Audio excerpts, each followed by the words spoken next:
शुक के द्वारा सुग्रीव के मंत्रियों आदि का वर्णन, उस सारी वानरी सेना का परिचय देकर जब सारण चुप हो गया, तब उसका कथन सुनकर शुक ने राक्षस राज रावण से कहा, राजन, जिन्हें आप मतवाले महागजराजों के समान वहां खड़ा देख रहे हैं, जो गंगा तट के वट वृक्षों और हिमालय के शाल वृक्षों के समान जान पड़ते हैं, इनका वेग दुस्सह है। ये इच्छा अनुसार रूप धारण करने वाले और बलवान हैं, दैत्यों और दानवों के समान शक्तिशाली तथा युद्ध में देवताओं के समान पराक्रम प्रकट करने वाले हैं।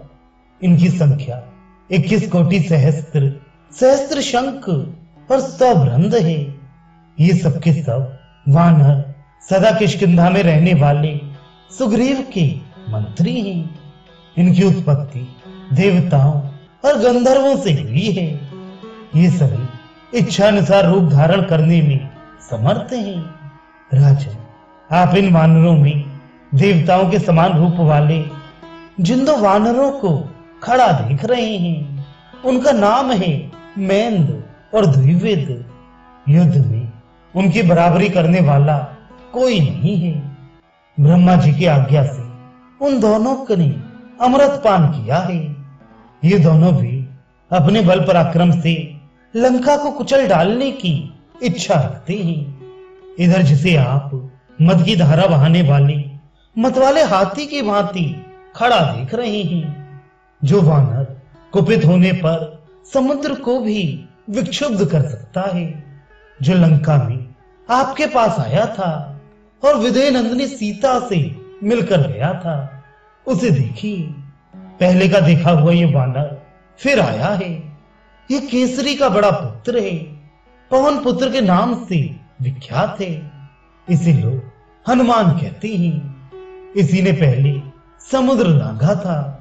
भला रूप से संपन्न ये श्रेष्ठ वानर अपनी इच्छा के अनुसार रूप धारण कर सकता है। इसकी गति कहीं नहीं रुक सकती। ये वायु के समान सर्वत्र जा सकता है। जब ये बालक था, उस समय की बात है, एक दिन इसको बहुत भूख लगी थी। उस समय उगते हुए सूर्य को देखकर ये 3000 योजन ऊंचा उछल गया था। उस समय मनी मनी निश्चय करके कि यहाँ के फल आदि से मेरी भूख नहीं जाएगी, इसलिए सूर्य को जो आकाश का दिव्य फल है ले आऊंगा। यह बलाभिमानी वानर ऊपर को उछला था। देव ऋषि और राक्षस भी जिन्हें परास्त नहीं कर सकते, उन सूर्य देव तक ना पहुंचकर ये वानर उदयगिरी पर ही गिर पड़ा। वहां की शिलाखंड पर गिरने के कारण इस वानर की एक हनु थोड़ी कुछ कट गई, साथ ही अत्यंत दृढ़ हो गई। इसलिए यह हनुमान नाम से प्रसिद्ध हुआ। विश्वसनीय व्यक्तियों के संपर्क से मैंने इस वानर का वृत्तांत ठीक ठीक जाना है। इसके बल, रूप और प्रभाव का पूर्ण रूप से वर्णन करना किसी के लिए भी असंभव है। यह अकेला ही सारी लंका को मसल देना चाहता है, जिसे आपने लंका में रोक रखा था। उस अग्नि को भी जिसने अपनी पूंछ द्वारा प्रज्वलित करके सारी लंका जला डाली, उस वानर को आप भूलते कैसे ही?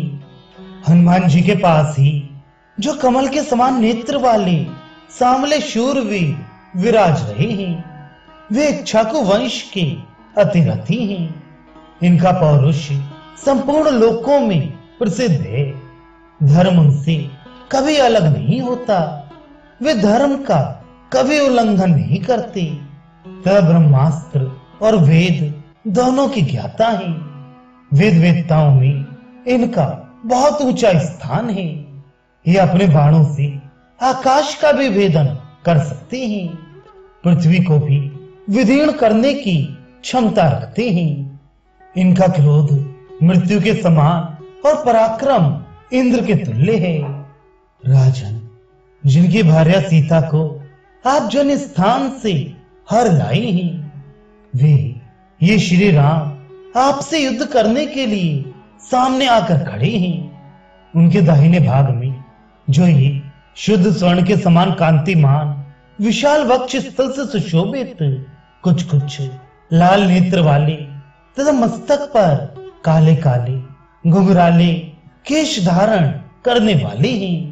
इनका नाम लक्ष्मण है। ये अपने भाई के प्रिय और हित में लगे रहने वाले हैं। राजनीति और युद्ध में कुशल हैं तथा संपूर्ण शस्त्रधारियों में श्रेष्ठ हैं। ये अमरशील, दुर्जय, विजय, पराक्रमी, शत्रु को पराजित करने वाले तथा बलवान हैं। लक्ष्मण सदा ही श्री राम के दाहिने हाथ और बाहर विचरने वाले प्राण हैं। इन्हें श्री रघुनाथ जी के लिए अपने प्राणों की रक्षा का भी ध्यान नहीं रहता। ये अकेले ही युद्ध में संपूर्ण राक्षसों का संहार कर देने की इच्छा रखते हैं। श्री रामचंद्र जी की बाईं ओर जो राक्षसों से घिरे हुए खड़े हैं, ये राजा विभीषण हैं। राजाधिराज श्री राम ने इन्हें लंका के राज्य पर अभिषिक्त कर दिया है। अब ये आप पर कुपित होकर युद्ध के लिए सामने आ गए हैं, जिन्हें आप सब वानरों के बीच में पर्वत के समान अविचल भाव से खड़ा देखते हैं। वे समस्त वानरों के स्वामी अमित तेजस्वी सुग्रीव हैं। जैसे हिमालय सब पर्वतों में श्रेष्ठ है, उसी प्रकार वे तेज, यश, बुद्धि, बल और कुल की दृष्टि से समस्त वानरों में सर्वोपरि विराजमान है। ये गहन वृक्षों से युक्त किष्किंधा नामक दुर्गम गुफा में निवास करते हैं। पर्वतों के कारण उसमें प्रवेश करना अत्यंत कठिन है। इनके साथ वहां प्रधान प्रधान यूथपति भी रहते हैं। इनके गले में जो 100 कमलों की स्वर्णमयी माला सुशोभित है, उसमें सर्वदा लक्ष्मी देवी का निवास है। उसे देवता और मनुष्य सभी पाना चाहते हैं। भगवान श्री राम ने वाली को मारकर ये माला, तारा और वानरों का राज्य, ये सब वस्तुएं सुग्रीव को समर्पित कर दी थी। मनुष्य पुरुष 100 लाख की संख्या को 1 कोटि कहते हैं और 100 सहस्त्र कोटि एक नील को 1 शंकु कहा जाता है। 1 लाख शंकु को महाशंकु नाम दिया गया है। 1 लाख महाशंकु को वृंद कहते हैं। 1 लाख वृंद का नाम महावृंद है। 1 लाख महावृंद को पद्म कहते हैं। 1 लाख पद्म को महापद्म माना गया है। 1 लाख महापद्म को खर्व कहते हैं। 1 लाख खर्व का महाखर्व होता है। 1 सहस्त्र महाखर्व को समुद्र कहते हैं। 1 लाख समुद्र को ओघ कहते हैं और 1 लाख ओघ को महोघ संज्ञा दी जाती है। इस प्रकार सहस्त्र कोटि, 100 शंकु, सहस्त्र महाशंकु, 100 वृंद, सहस्त्र महावृंद, 100 पद्म, सहस्त्र महापद्म, 100 खर्व, 100 समुद्र, 100 महोघ तथा समुद्र सदृश 100 कोटि महोघ सैनिकों से वीर विभीषण से तथा अपने सचिवों से घिरे हुए वानर राज सुग्रीव आपको युद्ध के लिए ललकारते हुए सामने आ रहे हैं। विशाल सेना से घिरे हुए सुग्रीव महान बल और पराक्रम से संपन्न है। महाराज, यह सेना एक प्रकाशमान ग्रह के समान है। इसे उपस्थित देख आप कोई ऐसा उपाय करें जिससे आपकी विजय हो और शत्रुओं के सामने आपको नीचा ना देखना पड़े।